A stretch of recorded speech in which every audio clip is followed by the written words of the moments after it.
છેલ્લે આપણે બેકેલાઇટ અને નાયલોન 6 આ બે પોલિમરની બનાવટ અને ઉપયોગ વિશે વાત કરી હતી. આજે આપણે ખૂબ અગત્યનો એવો સંઘનન પોલિમર મેલેમાઇન વિશે વાત કરવાની છે. સૌપ્રથમ આપણે એની બનાવટ જોઈએ. તો મેલેમાઇન પોલિમર બનાવવા માટે મેલેમાઇન મોનોમર છે એમની ફોર્માલ્ડિહાઇડ સાથે સંઘનન પોલિમરાઇઝેશન કરવામાં આવે તો સૌપ્રથમ મધ્યવર્તી રેઝિન પ્રાપ્ત થાય છે. આ મધ્યવર્તી રેઝિન છે એ ત્યારબાદ સ્વયં સંઘનન અનુભવી અને મેલેમાઇન પોલિમર છે તૈયાર કરે છે. તો વ્યવસ્થિત સમજો. સૌપ્રથમ મેલેમાઇન વિશે વાત કરીએ. મેલેમાઇનનું બંધારણ છે એ હું દોરું છું.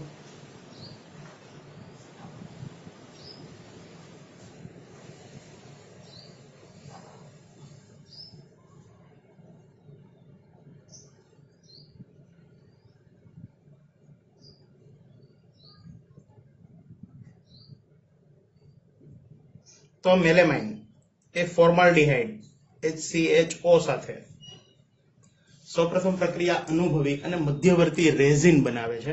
એમના વિશે વાત કરી કઈ રીતે મધ્યવર્તી રેઝિન બને છે. તો હું નીચે એમની એક પ્રક્રિયા તમને પ્રથમ સમજાવું, ત્યારબાદ આપણે આગળની પ્રક્રિયા વિશે વાત કરીશું.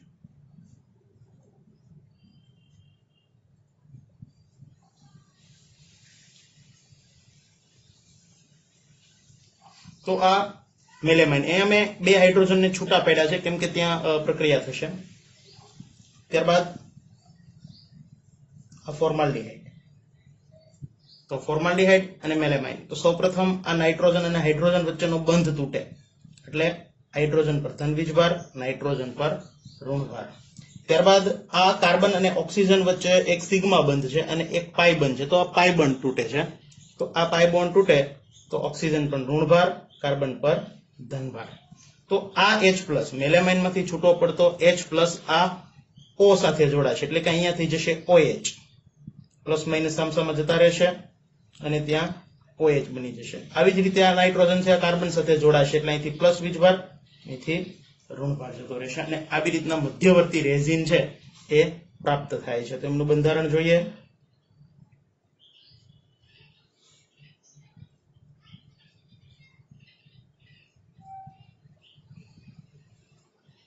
અહીંયા થશે NH, આ NH, ત્યારબાદ CH2 અને OH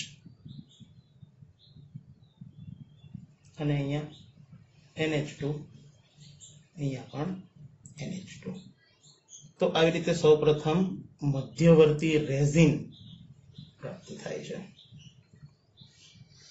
ત્યારબાદ આ મધ્યવર્તી રેઝિન એ સ્વયં સંઘનનની પ્રક્રિયા અનુભવી અને મેલેમાઇન પોલિમર બનાવશે. તો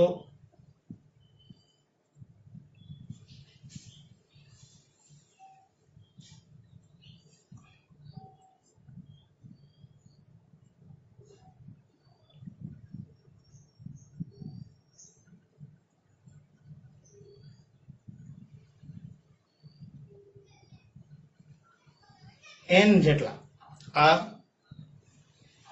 અણુઓ એ સ્વયં સંઘનનની પ્રક્રિયા અનુભવશે. સૌપ્રથમ હું બે અણુ લઈ અને આમની પ્રક્રિયા સમજાવું.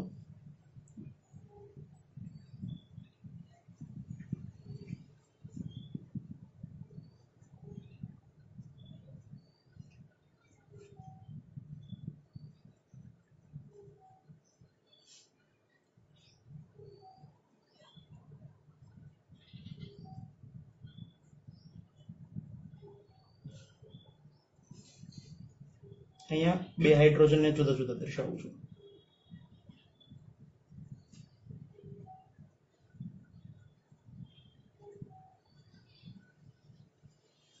ત્યારબાદ આવો અન્ય અણુ બાજુમાં.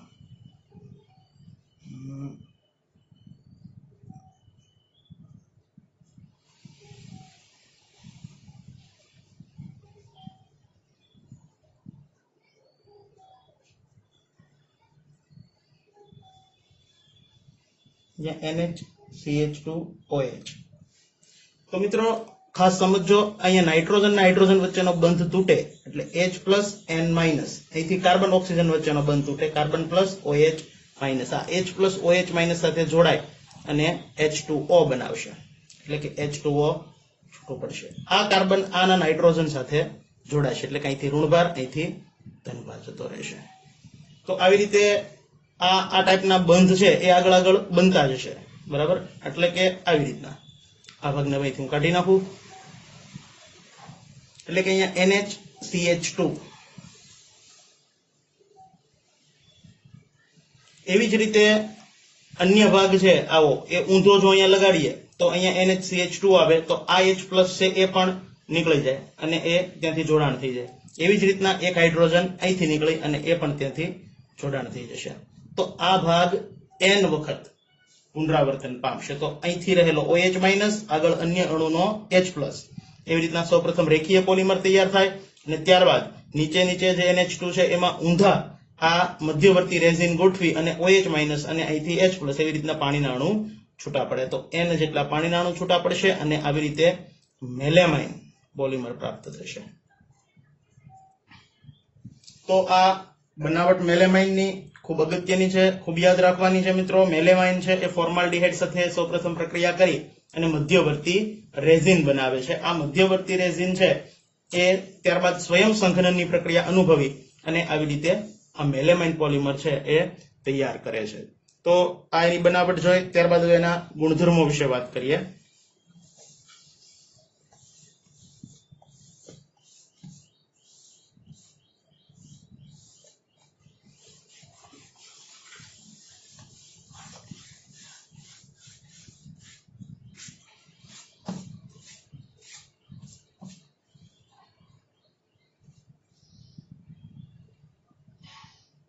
મેલેમાઇનના ગુણધર્મો.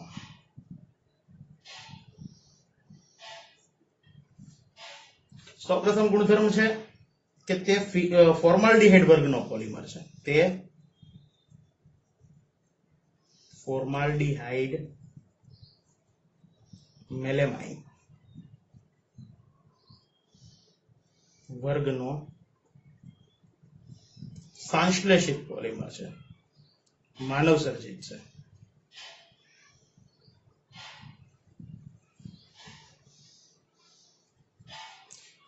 આ પ્રથમ ગુણધર્મ. ત્યારબાદ બીજો ગુણધર્મ જોઈએ તો તે થર્મોસેટિંગ પ્રકારનો પોલિમર છે. આપણે આગળ વાત કરી હતી કે બે તાપમાનની દ્રષ્ટિએ બે પ્રકારના પોલિમર હોય છે, થર્મોપ્લાસ્ટિક અને થર્મોસેટિંગ. તો જેના પર તાપમાનની અસર ન થાય એને આપણે થર્મોસેટિંગ પ્રકારના પોલિમર કહીએ. ખૂબ ઊંચા તાપમાનની અસર થતી હોય છે, સામાન્ય તાપમાનની અસર હોતી નથી. તો તે થર્મોસેટિંગ પ્રકારનો છે, એટલે કે આ મેલેમાઇન છે એને તાપમાન જો આપવામાં આવે તો તે પીગળતો નથી, સામાન્ય તાપમાનની કોઈ અસર હોતી નથી, એટલે તે થર્મોસેટિંગ પ્રકારનો પોલિમર છે. તો એના બંધારણમાં પણ આપણે જોયું તો વચ્ચેથી એમને જગ્યાએ છે ત્રણેય બાજુથી NH2 એ પ્રકારના બંધ રચાતા હતા. આવી રીતે આપણે એનું બંધારણ હમણાં જોયું.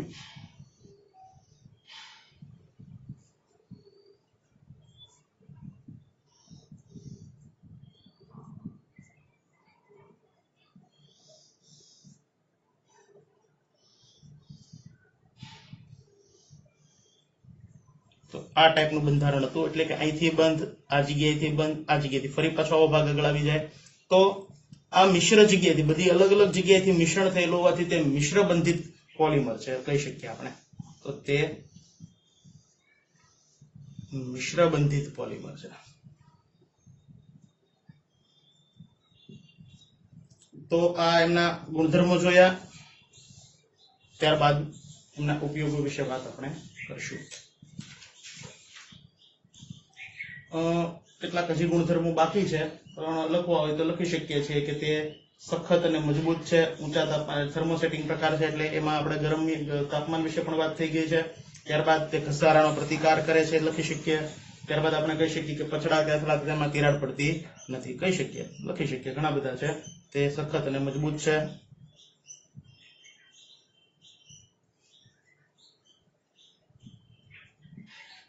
ત્યારબાદ આપણે લખી શકીએ તે પછડાતા તેમાં તિરાડ પડતી નથી, એટલે કે તે ખૂબ મજબૂત છે. બરાબર. તો એના ગુણધર્મો હવે ઉપયોગો જોઈએ. तो एमनो उपयोग छे प्लास्टिकनी तूटे नहीं तेवी क्रोकरी बनाववामां एमनो उपयोग थाय छे। Unbreakable crockery बनाववामां।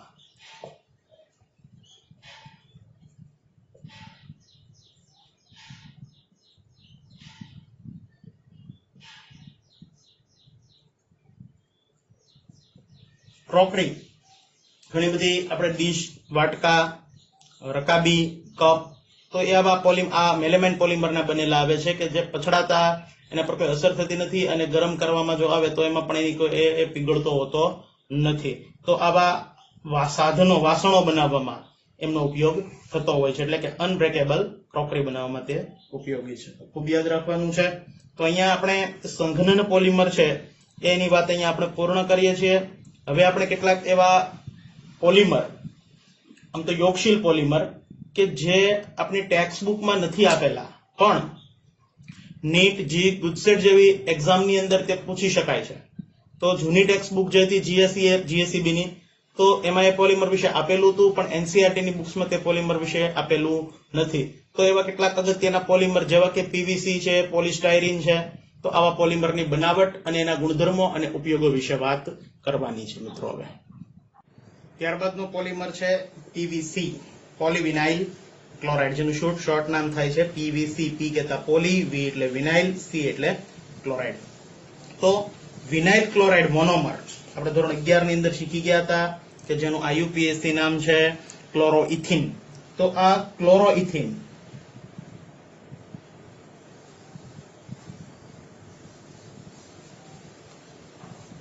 નું પોલિમરાઇઝેશન जो ઝિગલર નાટા ઉદ્દીપક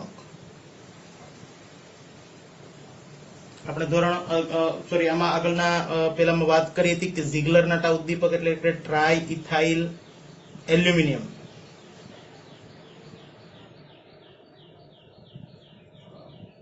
અને ટિટેનિયમ ટ્રાઇક્લોરાઇડ અથવા ટિટેનિયમ ટેટ્રાક્લોરાઇડ આ બંનેના મિશ્રણને ઝિગલર નાટા ઉદ્દીપક તરીકે ઓળખવામાં આવે છે। खूब याद રાખવાનું છે। આગળ પણ મેં વાત કરી હતી કે ટ્રાય ઇથાઇલ એલ્યુમિનિયમ ની વત્તા ટ્રાય ઇથાઇલ એલ્યુમિનિયમ અને ટિટેનિયમ ક્લોરાઇડ, ટ્રાઇક્લોરાઇડ અથવા ટિટેનિયમ ટેટ્રાક્લોરાઇડ ના મિશ્રણને ઝિગલર નાટા ઉદ્દીપક તરીકે ઓળખવામાં આવે છે। તો આ ઉદ્દીપકની હાજરીમાં જો પોલિમરાઇઝેશન કરાવવામાં આવે તો હોમો પ્રકારનું યોગશીલ પોલિમરાઇઝેશન થઈ અને પોલીવિનાઇલ ક્લોરાઇડ મિત્રો પ્રાપ્ત થાય છે। આપણે સૌપ્રથમ અહીંયા 3 અણુ લઈ અને અણુ વિશે વાત કરીએ। દાખલા તરીકે આ અણુ છે CH2 double bond CH Cl, એક અણુ, બીજો અણુ CH2 double bond CH Cl, ત્રીજો અણુ CH2 ડબલ બોન્ડ CHCl। तो આપણે આગળ મુક્તમૂલક પ્રકારની ક્રિયાવિધિ વિશે વાત કરીએ તે મિત્રો। તો મુક્તમૂલક પ્રકારની ક્રિયાવિધિ અથવા એનાયનીય ક્રિયાવિધિ થઈ અને આપણને એનાયોનિક યોગશીલ પ્રક્રિયા થઈ અને આપણને પોલીવિનાઇલ ક્લોરાઇડ છે એ પ્રાપ્ત થાય છે। તો અહીંથી આ બંધ તૂટે એટલે એક ઇલેક્ટ્રોન આ કાર્બન પર, એક અહીંયા, આ બંધ તૂટે એટલે એવી જ રીતના આ બંધમાં પણ આમ, તો આ બંને વચ્ચે ભાગીદારી, અહીંથી આ બંને વચ્ચે ભાગીદારી, અહીંથી ત્રીજો અણુ આવી જતો હશે આગળ કોઈક આવો। તો આ ભાગ 3 અણુ લેવાથી આટલો ભાગ 3 વખત પુનરાવર્તન પામ્યો। તો n જેટલા અણુ લેવાથી આ ભાગ કેટલી વખત પુનરાવર્તન પામશે મિત્રો? n વખત પુનરાવર્તન પામશે। તો આમનું બંધારણ આપણે આવી રીતના લખી શકીએ છીએ। તો આવી રીતના પોલિમરાઇઝેશન થઈ અને CH2 CHCl n વખત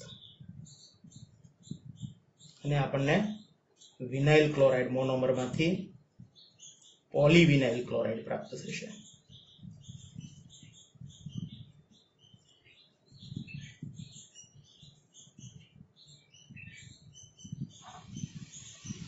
પોલીનો P, વિનાઇલનો V, ક્લોરાઇડનો C, એનું શોર્ટ નેમ થશે PVC। ગુણધર્મોની ચર્ચા કરીએ। પ્રથમ ગુણધર્મ તે થર્મોપ્લાસ્ટિક પ્રકારનો પોલિમર છે.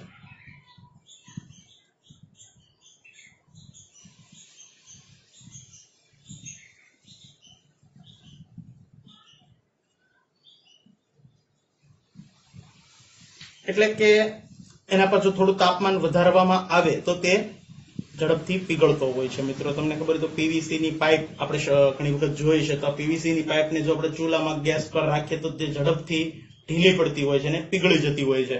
તો તે થર્મોપ્લાસ્ટિક વર્ગનો પોલિમર છે. થોડા તાપમાન આપતા તે પીગળવા લાગતો હોય છે. બીજો ગુણધર્મ છે તે પાણી અવરોધક તેમજ પાણી અવરોધક તેમજ વીજ અવરોધક છે. એટલે કે પાણીની તેના પર કોઈ અસર થતી નથી. પીવીસી માં અને જો પાણીમાં મૂકવામાં આવે તો એમાં પીગળતો નથી, એમાં દ્રાવ્ય થતો નથી. એટલે કે પાણી અવરોધક છે. અને વીજ અવરોધક એટલે કે એમાંથી વિદ્યુત પ્રવાહ પસાર કરી શકાતો નથી, એટલે કે વીજ અવરોધક છે. તે રાસાયણિક રીતે નિષ્ક્રિય છે.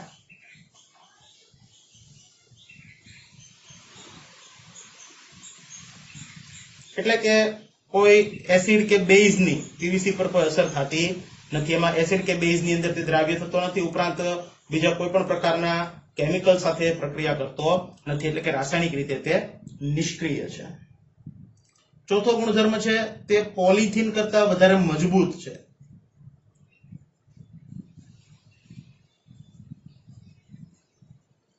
તો તમને ખબર જ હશે કે પોલિથીનની બેગ આપણે જબલા જેને કહીએ એ જબલા કરતા પાઇપ જે આવે છે પીવીસી ની તે વધારે કડક હોય છે, કચકડા જેને આપણે કહીએ છીએ તે. તો આ કચકડું એ પીવીસી છે, તો એના કરતા તે મજબૂત છે. તો આ એના કેટલાક ગુણધર્મો જોયા. ત્યારબાદ તેના ઉપયોગો વિશે વાત કરીએ.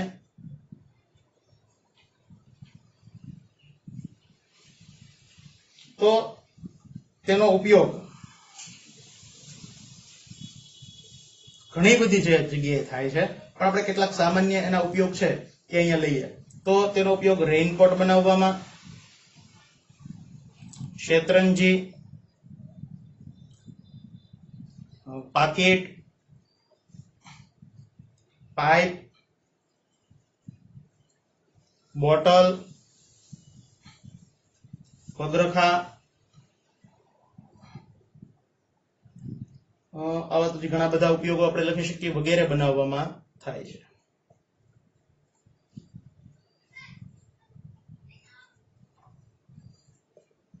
તો આ એમના ઉપયોગો આપ્યા છે કે તે પાણી અવરોધક હોવાથી રેનકોટ માટે, તેમજ શેતરંજી આપણે નીચે પેલી પીવીસી ની પેલી લગાવીએ છીએ આપણે લેબોરેટરીમાં. મિત્રો તમને ખબર છે કે નીચે આપણે પેલી લાદી ટાઈપનું નખાવેલું છે જે પીવીસી નું બનેલું છે. તો એ શેતરંજી બનાવવામાં, પાકીટની બનાવટમાં, પાઇપની બનાવટોમાં, બોટલની બનાવટોમાં, ચપ્પલ, રબરના ચપ્પલ પેલા આવે છે એની અંદર પણ પીવીસી મિક્સ કરી અને મિશ્રિત પગરખા બનાવવામાં તો એનો ઉપયોગ છે એ થતો હોય છે. મિત્રો તો આ વાત હતી પીવીસી વિશે.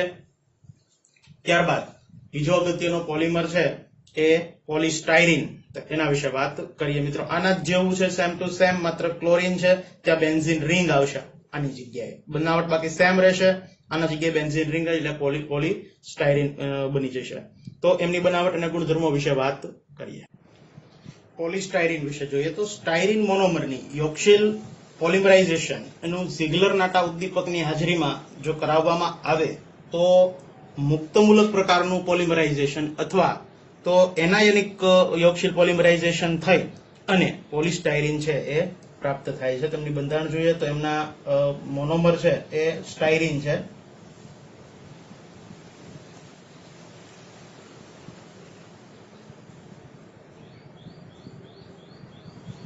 તો આ બંધારણ છે સ્ટાયરીન. તો સ્ટાયરીન મોનોમરની યોગશીલ પોલિમરાઇઝેશન ઝિગલર-નાટા ઉદ્દીપક ની હાજરીમાં જો કરાવવામાં આવે તો મુક્તમૂલક અથવા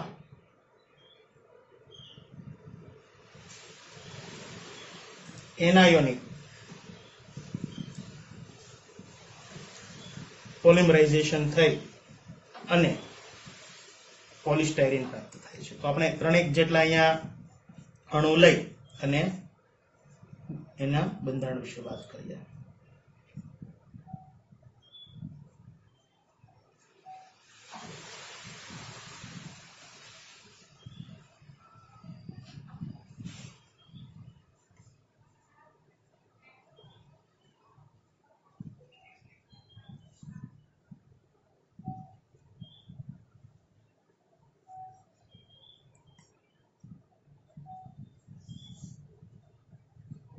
તો મિત્રો થોડુંક તાપમાન આપવાથી અહીંયા પાઈ બોન્ડ જે નબળો હોય તે તૂટી જશે. તો તમે અહીંયા મુક્ત મૂલક પણ બનાવી શકો છો અને ધન અને ઋણાયન પણ કરી શકો છો. તો જો બેન્ઝીન રિંગ છે એ ઇલેક્ટ્રોન ખેંચશે એટલે કે અહીંથી આ બંધ તૂટે તો આ કાર્બન પર ઋણભાર, આ કાર્બન પર ધનભાર. આવી જ રીતના આ કાર્બન પર ઋણ, આના પર ધન, એવી જ રીતના આના પર ઋણ, આના પર ધન.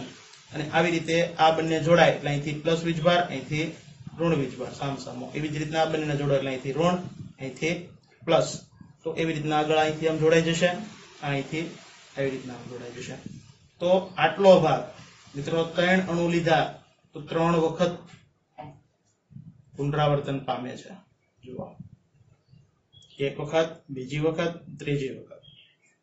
તો n જેટલા જો અણુ લેવામાં આવે તો આ ભાગ 3 વખત પુનરાવર્તન પામશે. અહીંયા તમે મુક્ત મૂલક છે એટલે કે આ બંધ તોડી એક ઇલેક્ટ્રોન અહીંયા, એક ઇલેક્ટ્રોન એવી રીતના મુક્ત મૂલક પ્રકારે પણ એને બનાવી શકો છો. પીવીસી માં આગળ જોયું એ આપણે મુક્ત મૂલક પ્રકારનું જોયું હતું. અહીંયા એનાયોનિક રીતે આપણે વાત કરી છે. તો ધનાયન અને ઋણાયન એવી રીતના પ્રાપ્ત થઈ અને આ ભાગ છે આવી રીતના અન્ય અણુઓ એકબીજા સાથે જોડાય અને આ રીતના પોલિમર છે એ તૈયાર થાય છે. તો પોલિસ્ટાયરીન એમનું બંધારણ જો આપણે જોઈએ તો આપણે કહી શકીએ કે આ ભાગ આગળ રૂપાંતર પામે છે.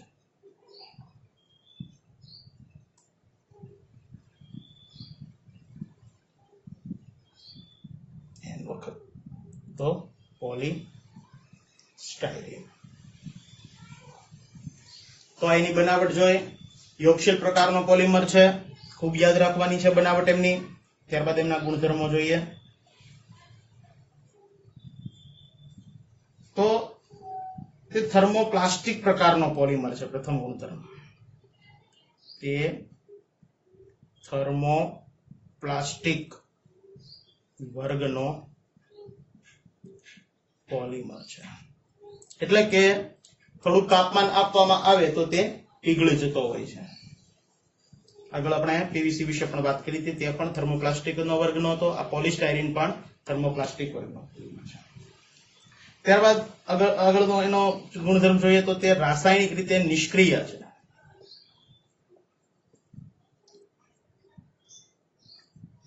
એટલે કે કોઈ પણ રસાયણો સાથે તે પ્રક્રિયા કરતો નથી. તો એમના ગુણધર્મો જોયા. ત્યારબાદ તેના ઉપયોગો વિશે વાત કરીએ. તો એનો ઉપયોગ છે રેડિયો, ફ્રીજ, ટીવી, તો એના કેબિનેટ બનાવવામાં. રેડિયો, ટીવી, ફ્રીજ, એસી વગેરેના કેબિનેટ બનાવવામાં.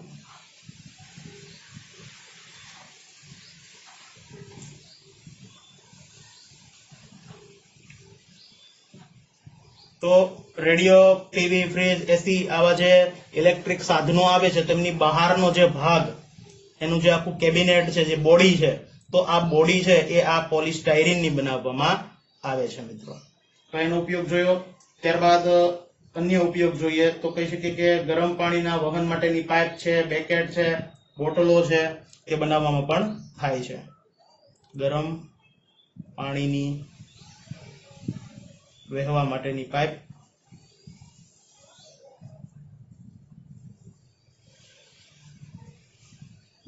બોટલો, ત્યારબાદ બેકેટ વગેરેની બનાવટમાં.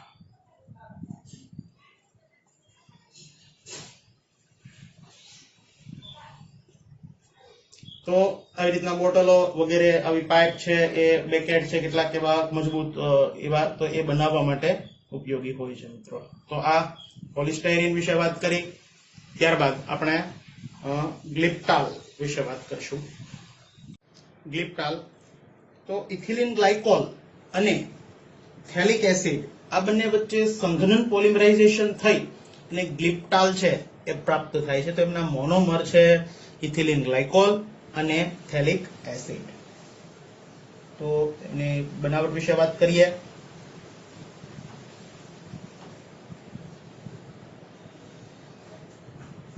તો ઇથેન 1,2 ડાયોલ અથવા ઇથિલિન ગ્લાયકોલ.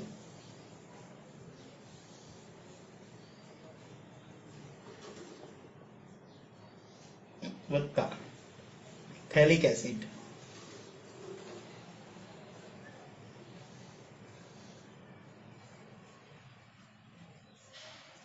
આ બંનેને યોગ્ય તાપમાને અને દબાણે ભેગા કરી અને ગરમ કરતા ઇથિલિન ગ્લાયકોલ પ્રાપ્ત થાય છે. તો એની બનાવટ ખાસ યાદ રાખજો મિત્રો. જોજો ખાસ આ બંનેના એક એક અણુ લઈ અને આપણે એની બનાવટ વિશે વાત કરીએ.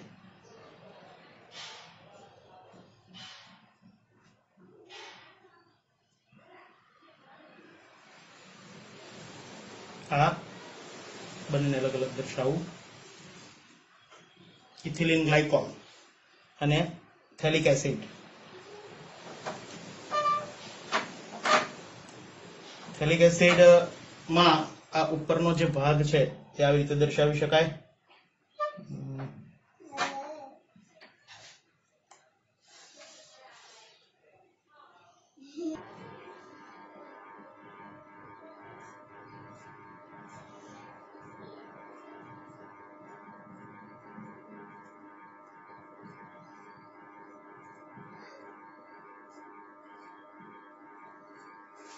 તો આ થેલિક એસિડ. તો સૌપ્રથમ ઇથિલિન ગ્લાયકોલમાં O અને H વચ્ચેનો બંધ તૂટશે એટલે O- અને H+. અહીંયા કાર્બન અને OH વચ્ચેનો બંધ તૂટશે એટલે OH- અને કાર્બન+. તો આવી રીતે ઇથિલિન ગ્લાયકોલમાંથી H+, થેલિક એસિડમાંથી OH- છૂટા પડશે. આ બંને H+ અને OH- આ બંને આયનો જોડાય અને પાણી બનાવશે H2O. ત્યારબાદ આ ઓક્સિજન આ કાર્બન સાથે જોડાય, અહીંથી પ્લસ વીજભાર ને અહીંથી ઋણ વીજભાર જતો રહેશે.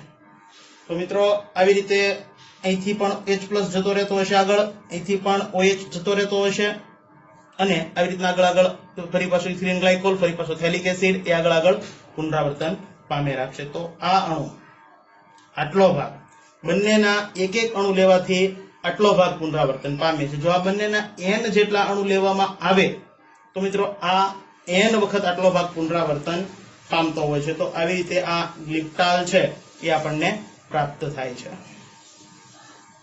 તો n જેટલા પાણીના અણુ છૂટા પડશે અને ગ્લિપ્ટાલ એ આપણને પ્રાપ્ત થશે. તો આ ગ્લિપ્ટાલનું બંધારણ છે, ખૂબ યાદ રાખવાનું છે. ઇથિલિન ગ્લાયકોલ અને થેલિક એસિડ આ બંને વચ્ચે સંઘનન પોલિમરાઇઝેશન થઈ અને આવી રીતે ગ્લિપ્ટાલ છે એ પ્રાપ્ત થાય છે. એના ગુણધર્મો જોઈએ. ગુણધર્મ પ્રથમ તો તે સંઘનન પોલિમર છે.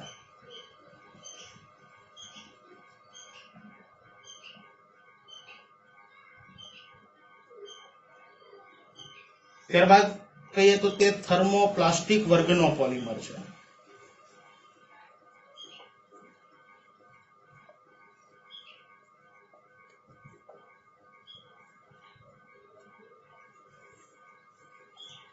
અને ત્યારબાદ કહીએ તો તે રાસાયણિક રીતે નિષ્ક્રિય નથી, પણ તે યોગ્ય દ્રાવકમાં દ્રાવ્ય થાય છે અને તેનું બાષ્પીભવન કરતા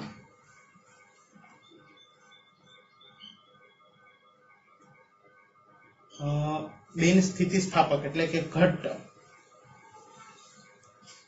પટ્ટી પ્રાપ્ત થાય છે. તો યોગ્ય દ્રાવકમાં ગ્લિપ્ટાલને દ્રાવ્ય કરતા તે દ્રાવ્ય થાય છે અને ત્યારબાદ દ્રાવકનું જો બાષ્પીભવન કરવામાં આવે તો બિન સ્થિતિસ્થાપક ઘટ્ટ એવી ગ્લિપ્ટાલની પટ્ટી છે એ પ્રાપ્ત થતી હોય છે. ઘટ્ટ વસ્તુ છે એ જાડું આપણને પ્રાપ્ત થતું હોય છે. એના ઉપયોગો જોઈએ તો ઉપયોગોમાં પણ આ જે ત્રીજા નંબરનો ગુણધર્મ આપણે વાત કરી એની અંદર સમાયેલો છે. તો તે રંગકો અને લેકર્સ ની બનાવટમાં ઉપયોગી છે.